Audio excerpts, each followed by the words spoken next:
Ousmane Sonko, quand la rigueur devient un acte politique.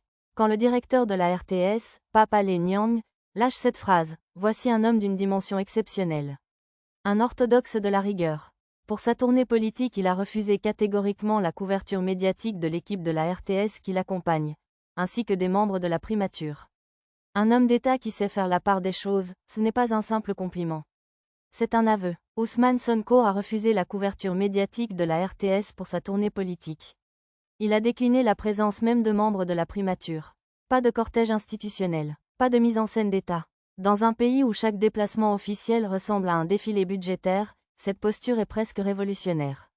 Voilà un responsable politique qui fait la différence entre l'État et la politique. Voilà un homme qui n'utilise pas les moyens publics comme accessoire de campagne. Voilà un leader qui avance sans béquilles administratives. Même en meeting, sa sécurité est assurée par les Momo et compagnie, pas par l'arsenal habituel des forces déployées à coups de milliards. Le peuple protège son choix. Pendant que certains confondent pouvoir et spectacle, Sonko pratique la sobriété. Pendant que d'autres gouvernent à coups de gyrophare, lui marche à hauteur d'homme. Être un homme d'État, ce n'est pas multiplier les escortes. Ce n'est pas saturer l'espace médiatique.